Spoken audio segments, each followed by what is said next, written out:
Welcome back, everybody. It's another episode of Important Work. I'm your host, Chris Angel, and I'm here with my guest today, Starr Shepperd-Decker. Hi, Starr. Hi, how's it going? So good. Thanks for being here. I'm pretty pumped for our conversation based on what we talked about in the green room. Holy cow. Can't wait. But for everybody listening, just give us a little snapshot of who you are. What's your background? What do you do? All that.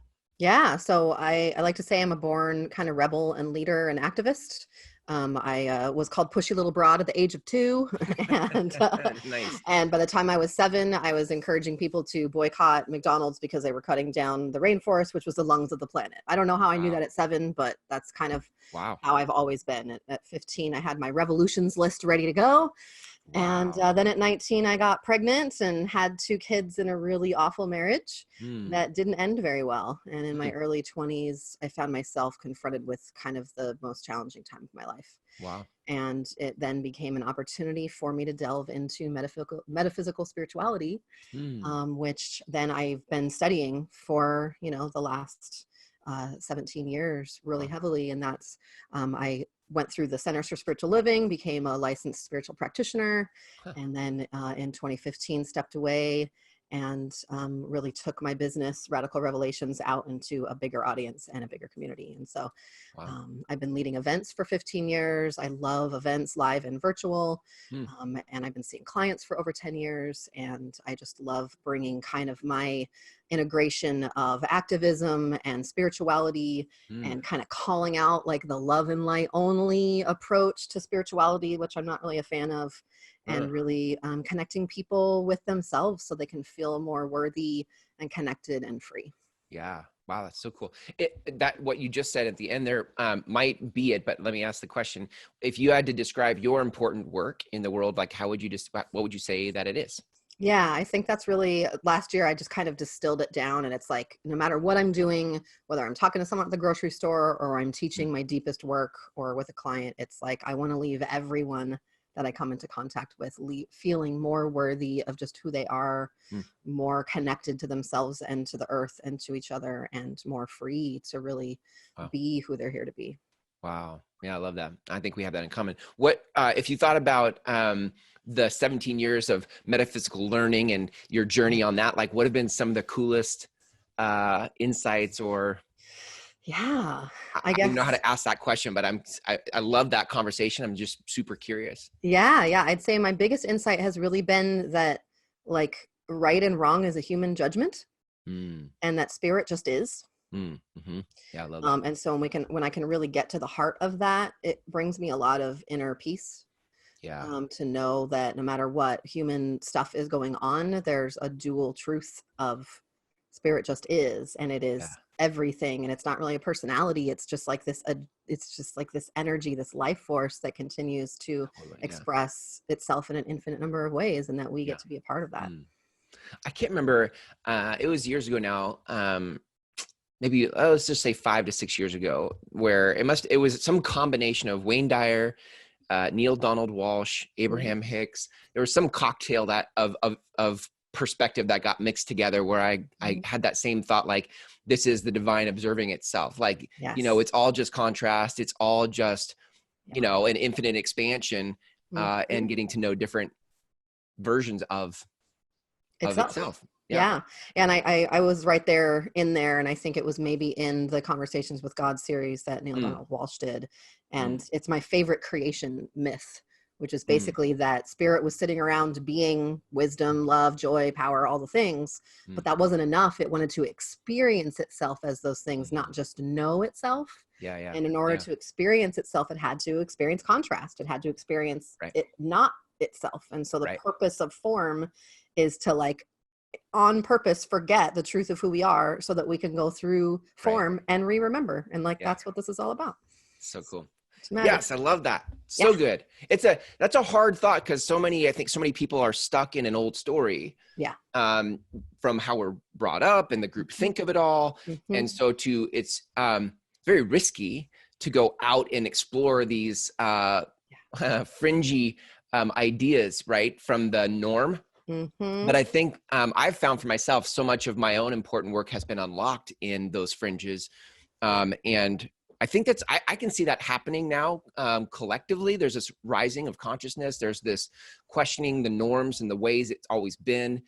I'm sure you must see that as you're working with people through your practice and your business. Absolutely. Yeah, I just had a client session right before this call, and we were talking about that a little bit, that, one of my lifelong kind of intermissions, just kind of who I am, has been disruption. Like I call myself a loving disruptor, that, I like to Nice. get in there and kind of poke and be like, oh, I don't think that's actually the thing. Let me move it around and disrupt that for you. Yeah, but it's more challenging when people are really solidified in the old paradigm, or the, the old view or narrative that they see things through. And I think right now, while there's definitely a lot of chaos and uncertainty, it's really putting cracks in the certainty of what we thought what was, and allowing a lot more space for new ideas to come in, and for people to question things, and for people to be like, maybe what I thought all along isn't actually true, and for people to question themselves. Like there's a lot, I imagine, for people who are very identified with their doingness, who aren't able to do the usual doingness. There's probably a lot of, well, then who the heck am I if I can't do the thing I always do? That's actually a perfect segue, because I really want to talk to you about the divine feminine. But there's the divine feminine is a new conversation, and the old conversation, or the old pattern, the old doingness of things, has been perpetuated or kept in existence through the wounded masculine. Like I say, like, for centuries, I don't know how long, we as a species have expanded our industry for centuries through masculine. Let's pillage, let's take, let's control, let's dominate.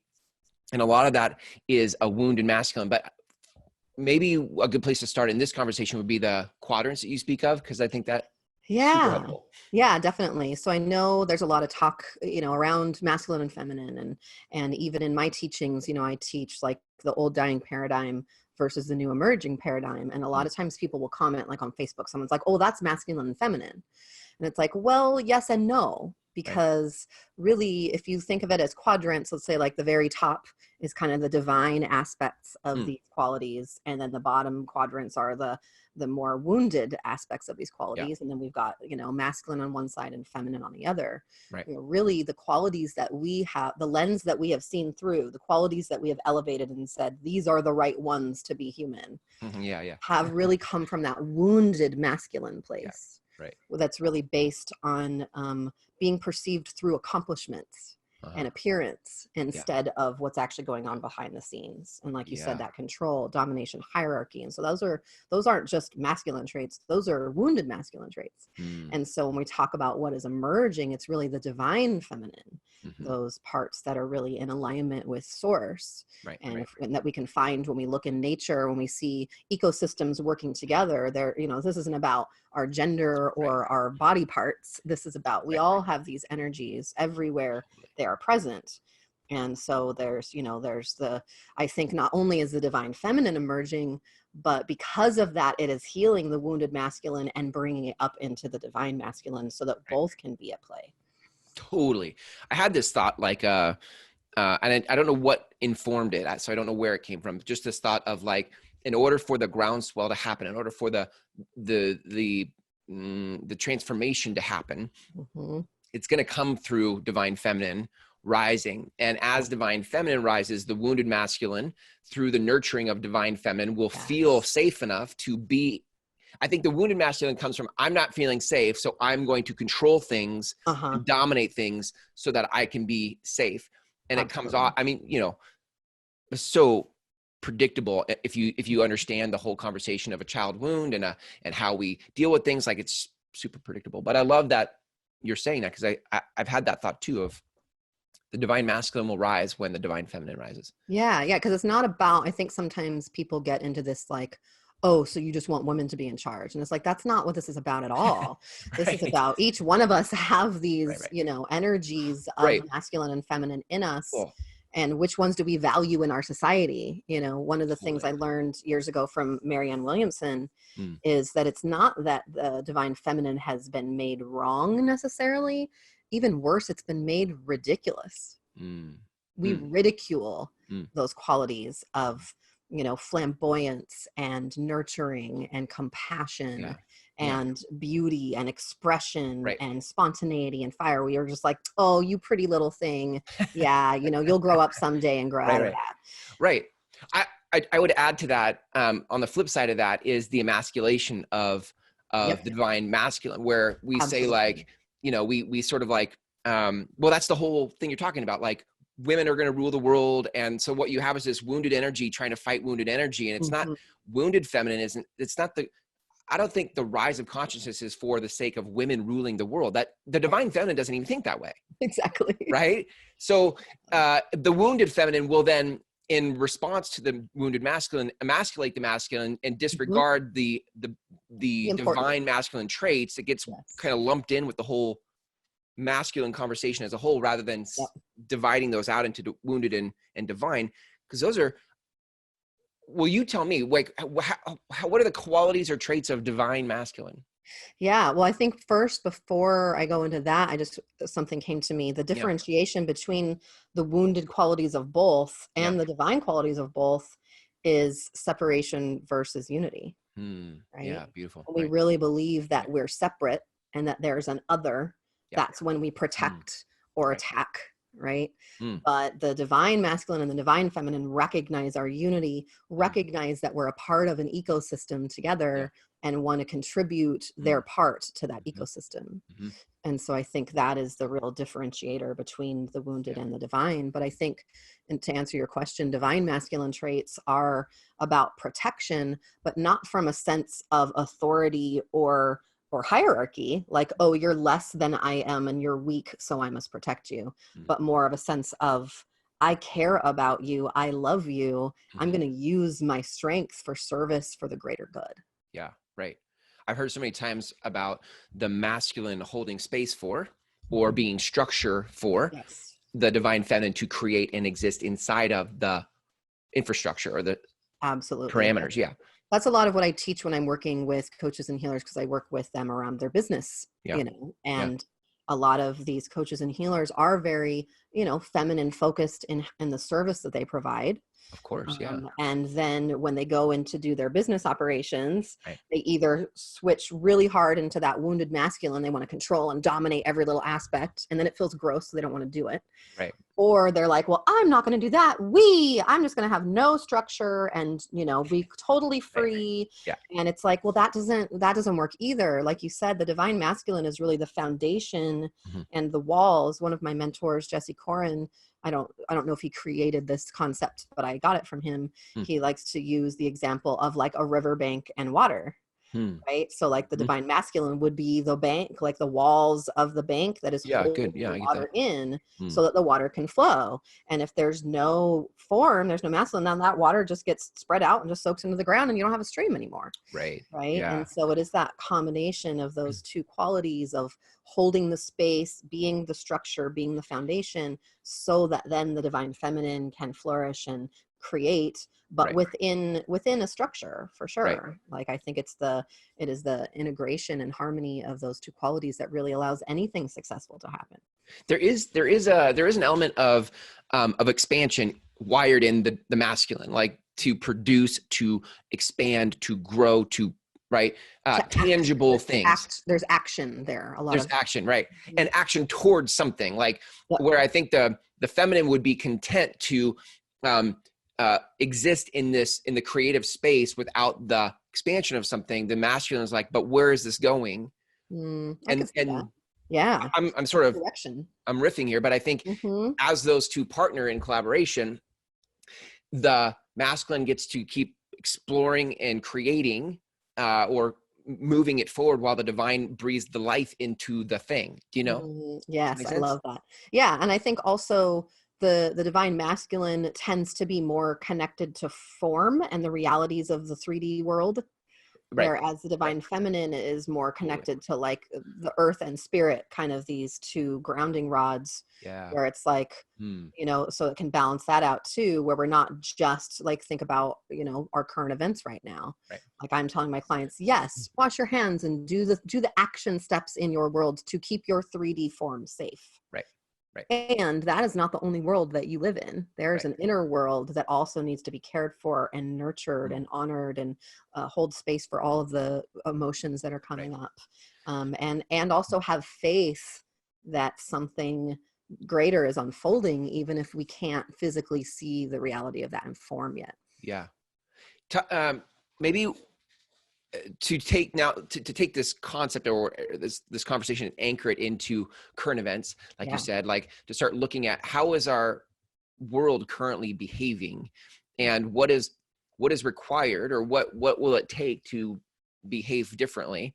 I can see a lot of wounded energy interacting with this pandemic, right? With Yeah. coronavirus, there's a lot of people fighting for their side, fighting for their truth, their the way they see it, and it's not collaborative. It's Right. partisan. It's I'm right, you're wrong. I was going to say it's about being right. The wounded Yeah, masculine is all about being right. Like the wounded yeah, masculine, the thing that terrifies the wounded masculine the most is like a tie between being insignificant, like not important, and to actually not be wrong. yeah. Like those And the things wounded suck. feminine, if the wounded masculine is about Mhm. afraid of being wrong, what's the wounded feminine? I would say the wounded feminine is afraid of being seen a certain way. So I Oh, think the wounded feminine is about appearance, is really about being yeah, seen as beautiful or being right. seen as, feminine, whatever that looks like. And so it's a Huh. scramble to kind of save face and make Yeah, everything look pretty in the front where there might be a yeah. big mess in the background. But it's like, as long as Fascinating. no one sees that, everything's fine, right? Right. Kind of like shoving everything off into the corner. Yeah. Fascinating. Got it. So we can see a lot of the old paradigm Yep. showing, showing itself, Hmm. maybe more so in times of uncertainty and conflict and fear. Yep. It sort of rears its head a little bit more. What's the path out of that? How do we move in our own energies from wounded to divine? Yeah, I love that question. That's really what I've been looking at a lot right now. Is because the old wounded masculine approach is about control, domination, hierarchy. It's like Hmm. you can control your outcomes as long as you do X, Y, Z. Mm. And so it's scrambling right now because XYZ keeps Mhm. changing Right. and Good point. Yeah. outcomes aren't happening the way that we want them to. And so there's Mm. this like, holy crap, maybe I Mm. don't have control over my outcomes, right? Yeah. And Interesting. so Huh. if there are people that are really tied into that, like there's a hierarchy, I know where I am on the ladder, I can control the thing as long as I do X. It's like an algebraic equation. As long as I do X, Y, Z, A, B, C will happen, Right. and that isn't Mm. working right now. Like that is Mm. being completely questioned. Everything is uncertain. No one's in fucking control, pardon my language. Yeah. And Yeah. I don't know if that's allowed on your podcast. Sorry. Yeah. My podcast is marked explicit All right, for cool. this Cool, cool. very instance. What the Don't fuck's filter Oh, yourself. You just say it. yeah. Yeah. But, so there's a lot of like, holy crap, the way that I used to do Yeah. everything isn't working right now. Yeah. And so I think the way forward is more like the approach that I teach is what I call the both and, Mm. right? Because the wounded masculine is based on either or. It's either good or it's bad. It's either Mm. right or it's wrong. And once it's wrong, then we Yeah. have permission to dehumanize it, to belittle it, to criticize it, to judge it, to take Mm. its needs away. Mm. Mm. Whereas the divine feminine is everyone's included, everything is sacred, Yeah. everyone's needs deserve to be met. Uh-huh. No one's above anyone else, Yeah. right? There might be Right. people who have greater skill sets in certain areas, but if Mm. you think, I like to think about it as a pyramid versus a circle, Mm. right? So Explain. Yeah. Tell me more. the pyramid, it's like the top, they're kind of looking down on everyone else and they think that they are above other people. And then Got their actions and how they treat others is based on being above. it. Mm. Even in the industry of coaches and healers, there's a lot of envy and imposter Mm. syndrome and looking Yeah. at other people who Mm. have what we think we want. And the Yeah. reason that comes up is because we're still operating from that old paradigm of hierarchy. We're trying to figure out if they're above us or below us. Like, oh crap, they're above me, I'm not good enough. Right. Yeah. But one of the things I've been teaching is in divine feminine, it's more about the village, right? It's more about the tribe. It's more about, if you think back to our, prehistoric ancestors, when everyone was living in tribe, Mm. before civilization, before the agricultural revolution, Mm-hmm. everyone had something to contribute. right? Yeah. Everyone had something that was important to the survival of the tribe, and Yeah. everyone knew what their contribution was. And so I think right now, that's what I'm asking people to check in with themselves. Like, Yeah. if you see this as a circle, as a village, as a tribe, like community, like I'm careful to use that word because I know Sure. that word is actually, Yeah. it means something to people who are in tribal lineage right now, but just to use that from an ancestral perspective. Sure. If we can look at it through community and through collaboration, it's like, okay, so, I might have a kiosk at the village market with bread, but my bread's a little different than their bread. It doesn't mean that it's better or worse. It just means that some people are going to buy my bread and some people are going to buy their bread. Right. Yeah. And so I think right now, being inclusive, one of my mentors, Sharif Abdullah, he wrote a book many years ago called Creating a World That Works for All. And he talks about that, old paradigm is based in exclusivity, in excluding people or things or systems or beings or ecosystems. And that the new paradigm must be about inclusivity, about including everyone, not just humans, but all the species on the planet. Yeah. All the ecosystems, every speck of creation has to be considered as we move forward. Yeah. Wow. I love this because I feel like if we thought about, so if I summarize that, moving forward, it's each of us has the opportunity to look inside and observe where we have an either or approach to something and shifting that to a both and. I mean, just that little shift alone will start to activate that divine energy. I don't know if you call it energy, what you would just paradigm, perspective, way of being, like, but that alone is a shift, because I think every day we're filtering our life through a lens of like, well, it's this or that. Yeah. Or maybe it's not, maybe it's this and this. And then which one serves my current, like if I'm trying to make a decision about something, which of these things, it can be both, but which one do I choose now without making the other wrong? Exactly. Like that, I like right? to say it's like, is this going to work or not work depending on what I have in mind? Right. Right. Which is perfect, because it keeps the life of it all versus killing off life where you're like, not that. Yep. That's, and then in the saying of not that, we actually make that wrong. It's like, not that, because that's that's wrong. And now we're perpetuating or keeping alive the old paradigm. Yes. The only way out of this karmic loop is to begin to observe it, notice it, see when it happens, because we all perpetuate it if we all stay in the old paradigm, then our lives and our actions and our being and our doing are all out of this energy. But if we can start to shift that a little bit, it starts to shift. The whole thing starts to shift. Yeah, absolutely. And I think the biggest place right now that I'm seeing that play out is around our emotions. Like the client this morning, she was expressing some fear, obviously, around current situations. Sure, right. And, the messages that I'm seeing kind of everywhere are it's like the either or, right? It's either, well, of course we should be afraid. The whole world is ending. There's no space for joy. If you have any joy or pleasure, you're doing life wrong. You're being irresponsible, right. And then the other side where there's literally people being like, oh, this is all a hoax. It's just a flu. Like, that just be, any fear is poison, you have to release your fear or don't, it's like a fear kind of approach, right? Right. Yeah. And so I'm all about not replacing our fear with love and faith, but adding it next to it. Right. And really this comes back to my spiritual belief that we are all infinite beings and that we are actually way more vast than we've been led to believe. Yeah. And we've been taught that we can only feel fear or love. And I call major bullshit to that teaching. Yeah. Because in reality, we can have, like, I can fear, the worst possible scenario of, human apocalypse. And at the same time, have faith in a greater unfolding, and that the universe as me knows what it's doing, and that the universe as all of us knows what it's doing. Yeah. And that those don't have to have an inner battle. And so I think the biggest thing that we can do right now is catch ourselves when we're in an inner battle and try to identify with our vastness. And instead of clamping down on uncomfortable feelings and trying to switch them before they're fully processed, actually give them all the space that they need and put love and faith next to them. Yeah. So they don't have to be alone. So good.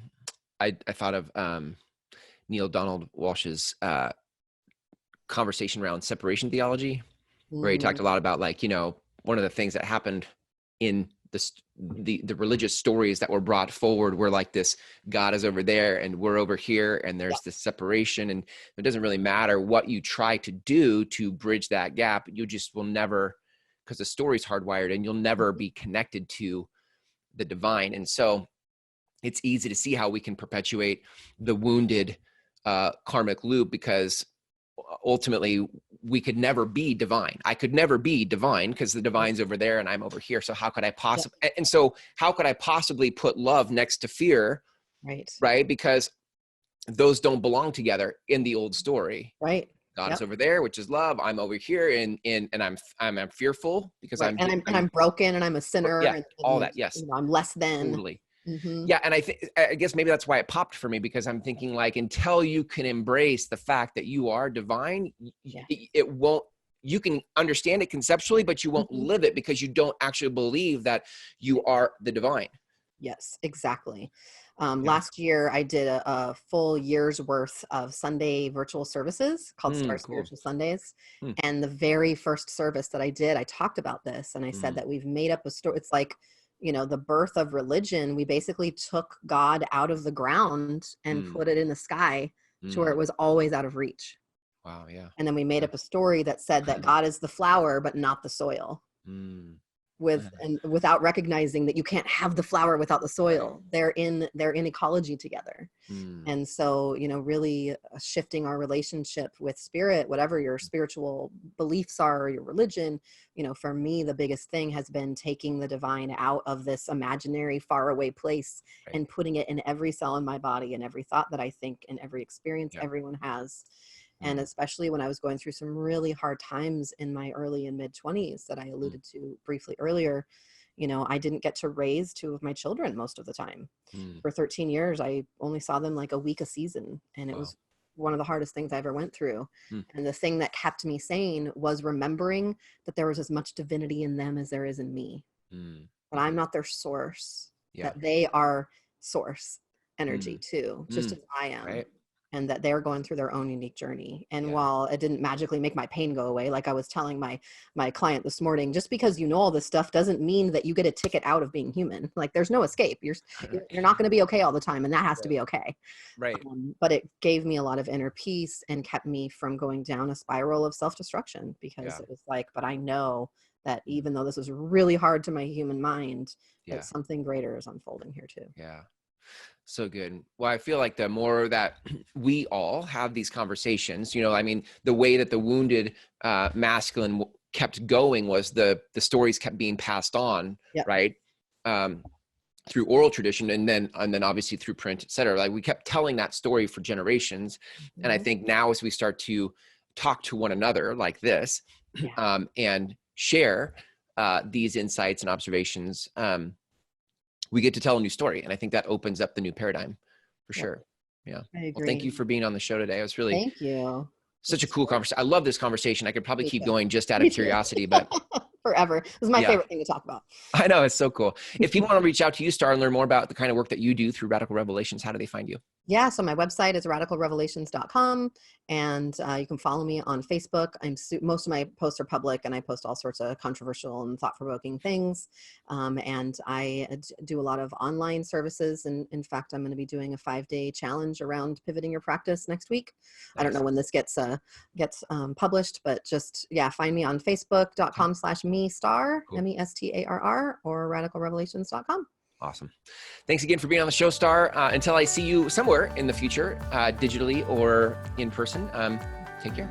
Thank you. And thanks, Chris, for opening up this conversation. It's so important right now. Yeah, thank you. Do you have important work in the world? We can help you produce a show just like this one and get your message out in the world. Go to mygroundswell.com to connect with us now.